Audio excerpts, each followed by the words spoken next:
नमस्कार, आप देख रहे हैं बीपी गंगा। मैं हूं स्नेहलता और चलिए आज की बात करते हैं। शुरुआत करते हैं मेरठ से आई बड़ी खबर के साथ। धागा बनाने वाली फैक्ट्री में भीषण आग की खबर मिल रही है और आग से लाखों का सामान जलकर खाक हुआ है। देर रात फैक्ट्री में आग लगी थी। परातापुर के उद्योगपुरम इलाके का यह मामला बताया जा रहा है। आग लगने से लाखों का नुकसान हुआ है। हालांकि आग किस वजह से लगी, कारणों का खुलासा नहीं हो पाया है और अब इस पर जांच होगी। देर रात की तस्वीरें आपके सामने हैं। परतापुर के उद्योगपुरम इलाके का यह पूरा मामला है जहां से ये तस्वीरें आई हैं। आग कैसे लगी, इसके कारणों का पता नहीं चल सका है। ऐसे में जांच की जाएगी, पता लगाया जाएगा कि आखिरकार आग लगी कैसे। धागा बनाने की ये फैक्ट्री है जहां की तस्वीरें आप देख रहे हैं।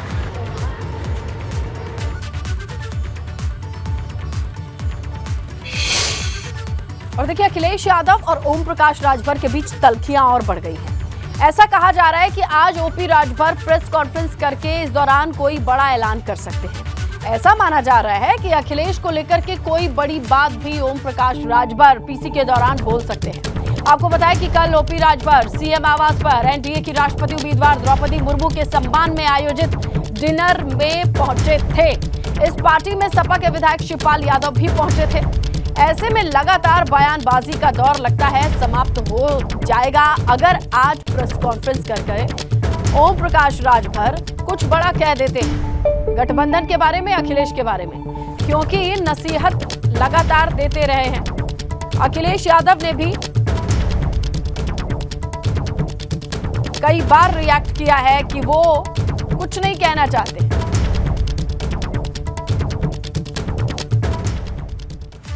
देखिए, राजभर की डिनर डिप्लोमेसी को आप समझेंगे तो आपको पता चलेगा कि सुबह अल्टीमेटम दिया और शाम को पाला बदल दिया, ये कहानी है।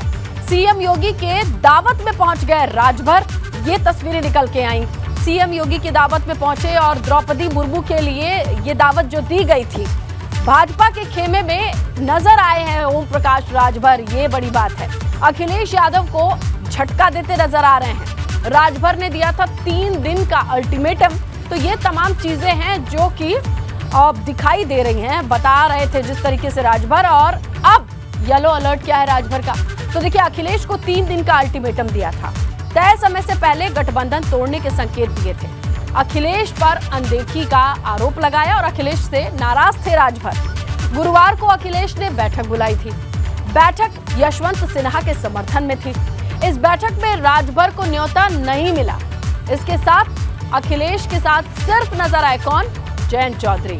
तो देखिए, ये तमाम चीजें एक साथ हो रही हैं और इसके मायने और यूपी की सियासत में हलचल साफ तौर पे देखी जा सकती है। आइए सीधा रुख करते हैं हमारे सहयोगी शैलेश अरोड़ा का और उनसे समझेंगे कि लखनऊ में इस वक्त क्या क्या चीजें चल रही हैं। तो शैलेश, आज क्या माना जाए, संकेतों का दौर खत्म हो जाएगा, एक प्रेस कॉन्फ्रेंस करके बता दिया जाएगा साफ साफ, या चीजें ऐसे ही चलती रहेंगी? देखिए, फिलहाल आज प्रेस कॉन्फ्रेंस होने की संभावना अब कम लग रही है। अब से कुछ देर पहले हमारी बात हुई ओम प्रकाश राजभर से फोन पर, तो ये सामने आया कि वो यहाँ लखनऊ से रवाना हो गए हैं तड़के सुबह ही गाजीपुर के लिए और फिलहाल वहाँ पर रहेंगे अपने विधायकों के साथ। अब वो एक बैठक करेंगे अपने विधायकों और नेताओं के साथ में और उसके बाद जो फैसला होगा उस फैसले के बाद वो प्रेस कॉन्फ्रेंस करेंगे, यानी 1 से 2 दिन का वक्त लग सकता है। अगर बात करते हैं इस पूरी चीज़ों को लेकर, तो जिस तरह से ओम प्रकाश राजभर कल मुख्यमंत्री आवास डिनर के लिए पहुंचे, हमने उनसे बात की। उन्होंने कहा कि खुद जो राष्ट्रपति पद की उम्मीदवार हैं द्रौपदी मुर्मू, उन्होंने खुद कॉल किया और उन्हें निमंत्रण दिया था मुलाकात के लिए, जिसके बाद ये मिलने के लिए आए थे। उन्होंने कहा कि वहां पर उन्होंने समर्थन मांगा है, लेकिन पार्टी का जो फैसला है वो पार्टी के विधायकों और नेताओं के साथ बात करने के बाद में लिया जाएगा। लेकिन उनकी बातों में नाराजगी साफ झलक रही थी अखिलेश यादव को लेकर। और बातचीत में उन्होंने कहा कि गठबंधन धर्म का निभाना जो होता है वो यही होता है कि कल जब राष्ट्रपति पद की उम्मीदवार द्रौपदी मुर्मू आई, मुख्यमंत्री आवास पर भोज हुआ या लोक भवन बैठक हुई, तो वहां पर एनडीए के सभी सहयोगी दल थे। ऐसा नहीं था कि किसी को ना बुलाया गया। उन्होंने साफ शब्दों में कहा कि ये होता है गठबंधन धर्म। लेकिन अगर इससे पहले की बात करें तो देखिए, अभी भी होल्डिंग जो है यहाँ पर लगे हुए साफ देखे जा सकते हैं। हमने पहले भी दिखाए थे कि किस तरह से यहाँ पर जो विपक्षी दलों के राष्ट्रपति पद के उम्मीदवार है यशवंत सिन्हा, वो जब 7 तारीख को लखनऊ आए थे तो यहाँ पर अखिलेश यादव ने अपने सहयोगी दल सुभासपा के अध्यक्ष ओम प्रकाश राजभर को नहीं बुलाया था, बल्कि बाद में उनके बेटे जो है पार्टी के पदाधिकारी, उन्होंने तो ये भी बताया कि पहले उनको सपा कार्यालय से फोन जाता है, बाद में कहा जाता है कि ये बैठक रद्द हो गई है, जबकि बैठक रद्द नहीं थी। यानी कहीं ना कहीं किनारा कर रहे हैं ओपी राजभर से। और देखिए, एक तरफ ओपी राजभर, दूसरी तरफ शिवपाल यादव तो अपनी नाराजगी पहले ही जाहिर कर चुके हैं और कल उनका मुख्यमंत्री आवास पर डिनर के लिए जाना। देखिए, ये मानकर चलिए, जो लोग कल मुख्यमंत्री आवास पहुंचे वो अपना मन बनाकर पहुंचे हैं कि वो एनडीए समर्थित जो राष्ट्रपति उम्मीदवार है उसको समर्थन देने वाले हैं। ये आप मान के चलिए, भले ही वो खुद बोले ना, क्योंकि ये राजनीति है। और बहुत जल्द अगर आप बात करें ओपी राजभर की तरफ से, सुभाषपा की तरफ से, इसका औपचारिक रूप से ऐलान भी किया जा सकता है। लेकिन ये आप मानकर चलिए कि अब उनके वोट लगभग तय है कि किसके पक्ष में जाएंगे। बिल्कुल, अब अखिलेश का एक बड़ी मीटिंग में ना बुलाना, न्योता ना देना और कहीं से कैंडिडेट का खुद फोन आना और कहना कि हमें बुलाया गया है, ये दोनों चीजें बड़ी वजह बन सकती है बताने के लिए। हालांकि पर्दे के पीछे भी बहुत कुछ चल रहा है जिसकी जानकारी धीरे धीरे आती रहेगी। शुक्रिया शैलेश तमाम जानकारी के लिए। देखिए, एबीपी गंगा पर फोन पर ओम प्रकाश राजभर की जब बात हुई तो द्रौपदी मुर्मू ने उन्हें खुद फोन करके मिलने के लिए बुलाया। इस बात की पुष्टि ओम प्रकाश राजभर ने की है। मुलाकात में समर्थन की मांग की है, यह भी बताया राजभर ने। अब अपने विधायकों और नेताओं से बात करके फैसला लेंगे राजभर, ये बात उन्होंने कंफर्म की है। तो देखिए, ओम प्रकाश राजभर से पूछा गया, आप डिनर पार्टी में सम्मिलित हुए हैं, पहुंचे हैं, इस पर उन्होंने कहा कि द्रौपदी मुर्मू ने खुद फोन करके बुलाया था, हमसे समर्थन मांगा है, लेकिन समर्थन देना है कि नहीं ये हम अपने विधायकों से मिलकर के बातचीत करके ही फैसला लेंगे। अब बात करते हैं जम्मू के अमरनाथ गुफा के पास हुए हादसे की। श्रीनगर अमरनाथ गुफा के करीब बादल फटने वाली घटना में अब तक 15 लोगों की मौत की पुष्टि हो चुकी है। आपको बताएं कि यहां अभी भी राहत और बचाव कार्य में सेना जुटी हुई है। लगातार लोगों को बचाने की कोशिशें जारी है। कल अमरनाथ गुफा के नजदीक करीब शाम 5:30 बजे बादल फटा। आईटीबीपी के मुताबिक अमरनाथ श्राइन के पास कुछ लंगर को भी नुकसान पहुंचा है।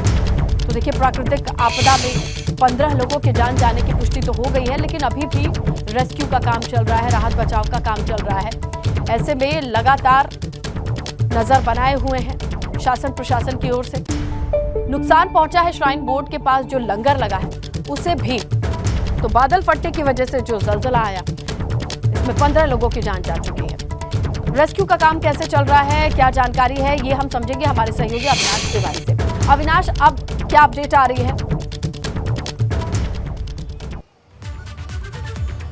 देखिए, अगर बात करें तो अब तक 15 लोगों की मौत की पुष्टि हुई है, जबकि 45 लोग घायल हुए हैं और 35 लोग अभी भी लापता हैं। क्योंकि अगर बात करें तो एनडीआरएफ, एसडीआरएफ के अलावा गृह मंत्रालय ने आदेश दिया है कि वहां पे सीआरपीएफ, बीएसएफ और आईटीबीपी के साथ साथ सेना भी ऑपरेशन को अंजाम दे। और तमाम सारी जो टीमें हैं वो सुबह से ही रेस्क्यू ऑपरेशन के लिए लग गई है। जम्मू से अगर बात करें तो अभी श्रीनगर के लिए, जो कि आगे अमरनाथ यात्रा पर जाएंगे, तमाम सारे जो वहाँ पे भारतीय सेना के जवान हैं वो भी पहुँच रहे हैं। और इसके साथ साथ रेस्क्यू ऑपरेशन में जो लोग लापता हुए हैं उनको खोजने के लिए रडार और खोजी कुत्तों का भी इस्तेमाल किया जा रहा है, जिनको लेकर के अब अमरनाथ की जो पवित्र गुफा है वहां पे, जहां पे ये बादल फटा है, उसके नीचे ले जा करके तमाम सारे खोजी कुत्तों की मदद से भी जो लोग लापता हुए हैं उनको अब खोजा जाएगा। क्योंकि प्राथमिक स्तर पे यही जो तमाम सारी रेस्क्यू टीमें हैं उसकी यही जिम्मेदारी है कि जितने भी लोग वहां पे फंसे हुए हैं सबसे पहले उनको निकाला जाए। यात्रा अभी पूरी तरीके से रोक दी गई है। बालटाल और पहलगाम की तरफ से जो तमाम सारे यात्री ऊपर की ओर चढ़ गए थे उनको नीचे बेस कैंप की ओर लाया जा रहा है। क्योंकि अभी जो श्रीनगर जा रहे हैं, श्रीनगर से निकल रहे हैं या फिर जम्मू से जो लोग यात्रा के लिए निकल रहे हैं उनको फिलहाल यात्रा से रोका नहीं जा रहा है। लेकिन अमरनाथ यात्रा के लिए जैसे ही वो बेस कैंप के पास पहुंच रहे हैं उसके ऊपर उनको नहीं जाने दिया जा रहा है। यानी बेस कैंप तक सभी को अलाउ किया गया है, बेस कैंप के ऊपर अभी कोई नहीं जा सकता। यात्रा अभी पूरी तरीके से रोकी गई हुई है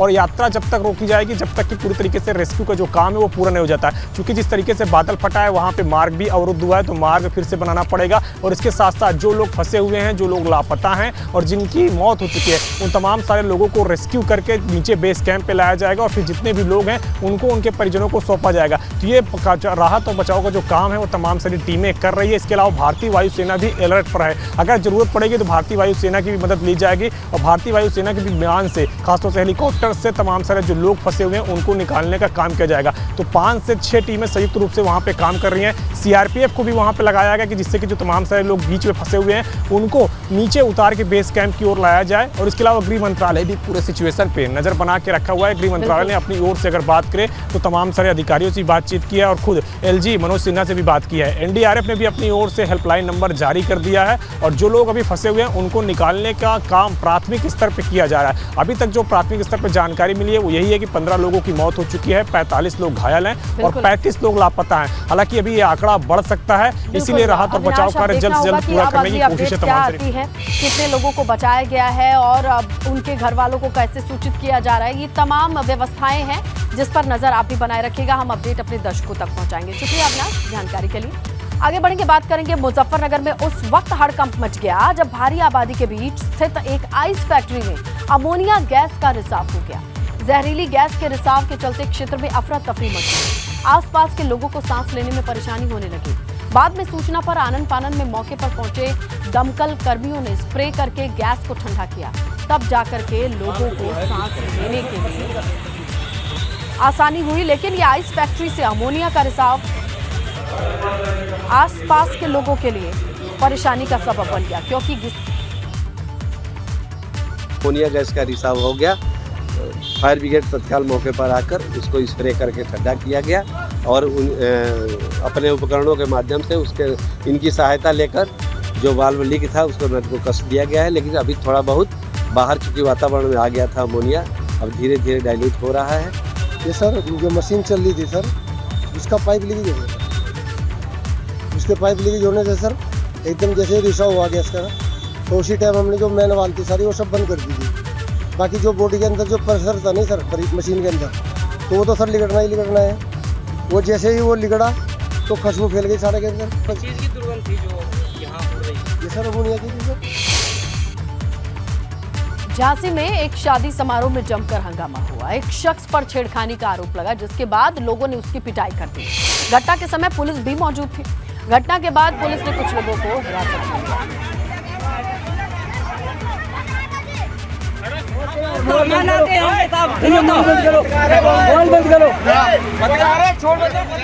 तो ये झांसी की तस्वीरें हैं, एक शादी समारोह की तस्वीरें हैं। यहाँ किसी बात को लेकर के विवाद हुआ, आरोप ये लगाया गया छेड़खानी का, लेकिन पुलिस के सामने किस तरीके से झड़प होती चली गई, इस तस्वीरों को आप देख रहे हैं। चित्रकूट से खबर है, पिकअप गाड़ी ने सो रहे 9 लोगों को रौंद दिया है। हादसे में 5 लोगों की मौत है, 4 गंभीर रूप से जख्मी बताए जा रहे हैं। घर के बाहर सो रहे थे सभी लोग। भरतकूप थाना क्षेत्र के रौली कल्याणपुर का ये मामला बताया जा रहा है। घर के बाहर सो रहे थे ये लोग, लेकिन अनियंत्रित पिकअप ने इन्हें रौंद दिया है। दर्दनाक मौत मौके पर ही।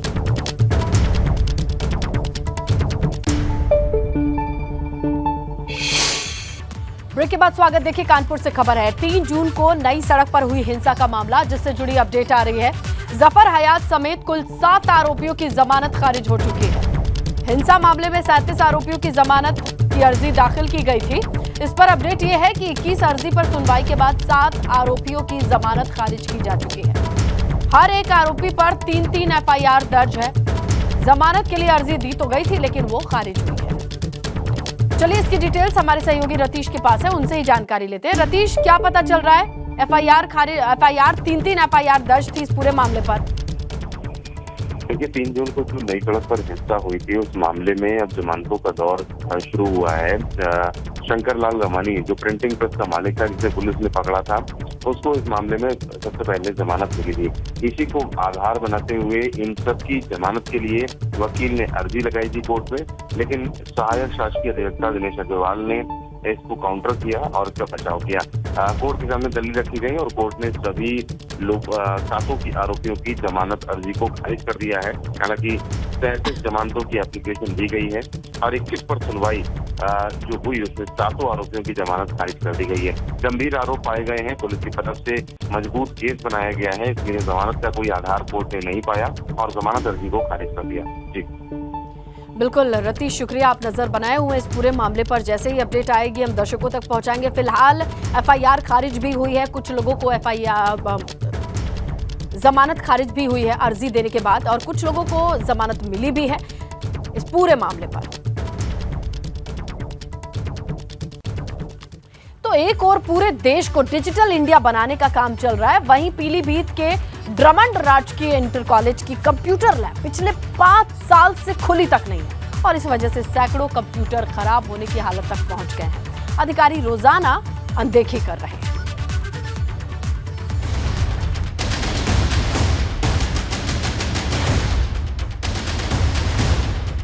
धूल फांकती कंप्यूटर लैब की ये तस्वीरें हैं पीलीभीत के ड्रमंड राजकीय इंटर कॉलेज की। जिले के सबसे बड़े और पहले राजकीय इंटर कॉलेज की कंप्यूटर लैब पिछले 5 साल से बंद पड़ी है। 2015 में एक एनजीओ ने 2 कंप्यूटर टीचर कॉलेज में नियुक्त किए, लेकिन 1 साल बाद ही वो कॉलेज छोड़कर चले गए। इसके बाद से अब तक कंप्यूटर लैब बंद पड़ी है। और ये वो तस्वीरें हैं जो करोड़ों की लागत से 2004 में मुलायम सिंह की सरकार में इस कंप्यूटर लैब का निर्माण हुआ था और लैब का निर्माण होने के बाद इस लैब को 70 कंप्यूटर यहाँ पर छात्रों की शिक्षा के लिए डिजिटल इंडिया बनाने के लिए दिए गए थे। लेकिन इन कंप्यूटर लैब में अब वे कंप्यूटर धूल फांक रहे हैं। जहां एक और पूरे देश में कंप्यूटर शिक्षा को बढ़ावा देने और बच्चों को डिजिटल इंडिया की ओर ले जाने पर जोर दिया जा रहा है,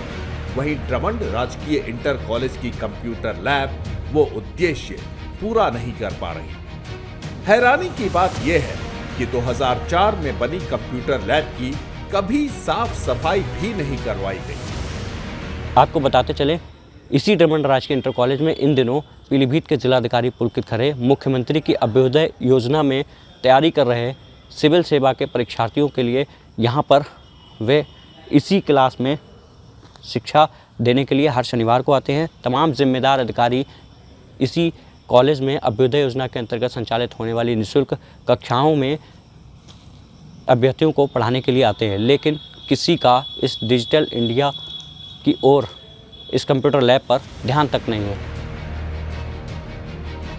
जहां सरकार एक ओर डिजिटल इंडिया की बातें करती है, वहीं दूसरी ओर जिले के सबसे बड़े राजकीय इंटर कॉलेज की कंप्यूटर लैब में रखे डिजिटल इंडिया का सपना दिखाने वाले कंप्यूटरों को दीमक चाट रहे हैं। छात्रों को कंप्यूटर छोड़कर दूसरे विषय लेने को कहा जाता है। जब ये सवाल कॉलेज प्रशासन से पूछा गया तो दलील दी गई कि कॉलेज में कंप्यूटर टीचर का कोई पद है ही नहीं, जिसकी वजह से कंप्यूटर की पढ़ाई नहीं हो रही है और लैब बंद पड़ी है। उनसे बात करने की कोशिश की तो उनका भी साफ तौर पर कहना है कि वे पत्राचार तो कर रहे हैं, लेकिन डिजिटल इंडिया का सपना यहाँ के छात्रों के लिए कितना कारगर और साबित होगा, यह भी देखने वाली बात होगी। कैमरा सहयोगी प्रिंस के साथ विक्रांत शर्मा, एबीपी गंगा, पीलीभीत। देखिए, महंगे डीजल के बाद किसानों ने ऐसा जुगाड़ निकाला है जिससे उनके खेतों को पानी मिल रहा है और डीजल भी नहीं खर्च करना पड़ रहा है, बल्कि वो हर महीने 3000 रुपए की बचत भी कर पा रहे हैं। ये कैसे संभव है, देखिए इस रिपोर्ट में।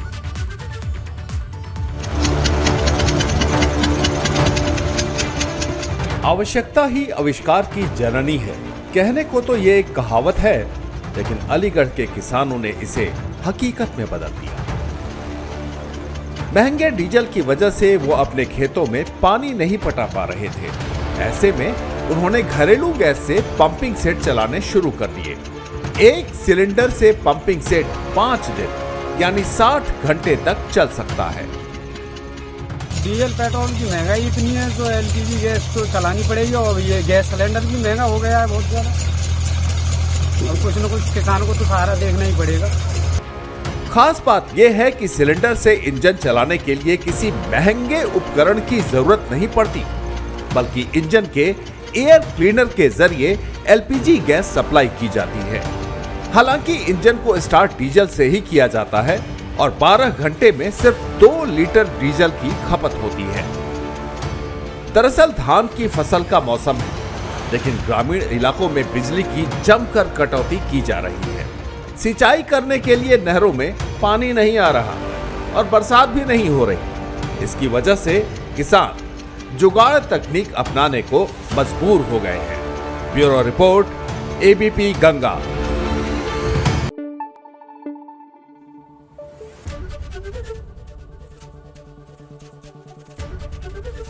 एबीपी गंगा खबर आपकी, जुबान आपकी।